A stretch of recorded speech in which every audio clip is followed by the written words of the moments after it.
Hello, Year 9. I'm just going to talk you through editing your photograph from your school shoot to create a multiple or double exposure with your favourite photograph from your home shoot.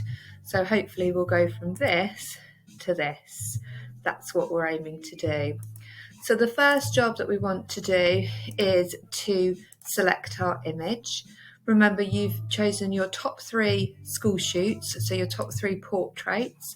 So select one of those, and you'll also have chosen your top 3 photographs from your home shoot. So the first thing that we're going to do is that we're going to desaturate this image to take it from a colour image to a black and white image. So we're going to click on adjustments and go all the way down to desaturate. Okay, and then we're going to go to image, adjust, and we're just going to play around a little bit with the brightness and the contrast. Remember, if this is in your way, just move it to one side. And we're not focused on the background because actually we're going to remove the background. We're going to have that as white. So we're just looking at the portrait. So I've taken the brightness down, just going to pull the contrast up a little bit. Remember that Photopea is an online editing program that's very similar to Photoshop, but sometimes you'll have to wait because the computer will need a lot of RAM, a lot of random access memory in order to execute your functions. So we've changed the brightness and the contrast, and we're actually then going to select our quick selection tool. So remember the menu bar down the side where all our tools are. So I'm just going to click on here and make sure I've got quick selection selected, and you can just see that the computer is analysing the image, and I'm going to click select subject. Again, it's going to take a couple of minutes or a couple of moments, and then what we should see when we've got our image selected, can you see here now I've got the marching ants all around the portrait, and then I'm going to go down to my I'm just going to go down to my menu at the bottom here, and I'm going to select layer mask. That's what I'm looking for.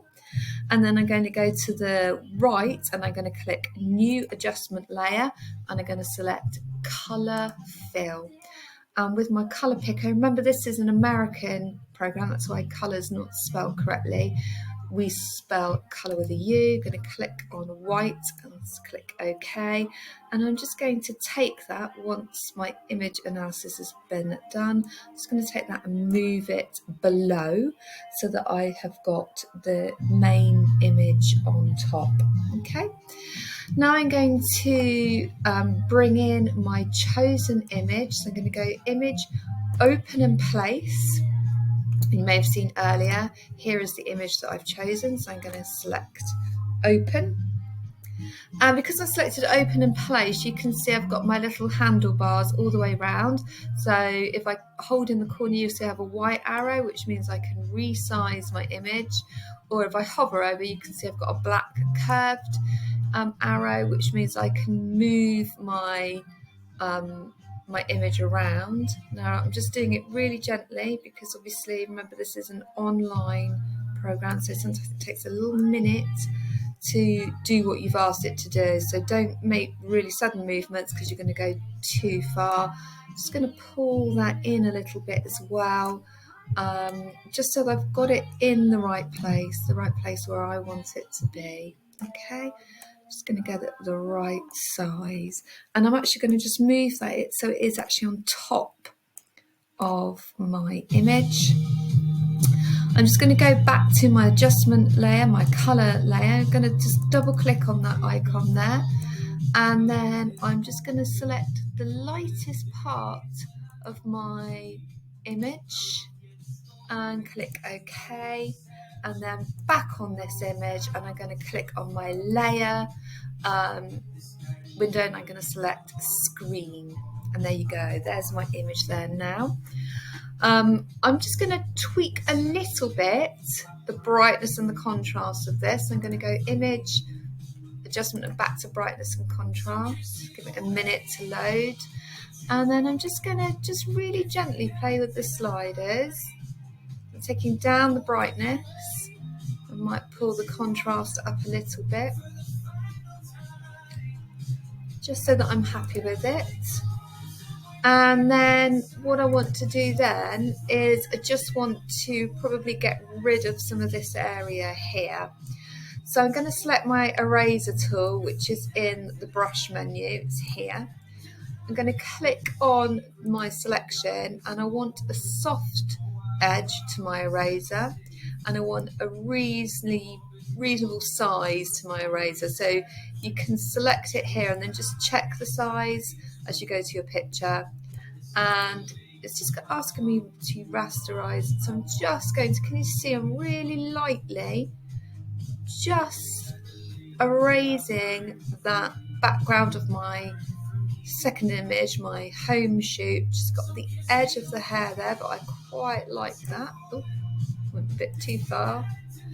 Let's do that again. Just going to stop every now and then, so if I want to undo something, then I can.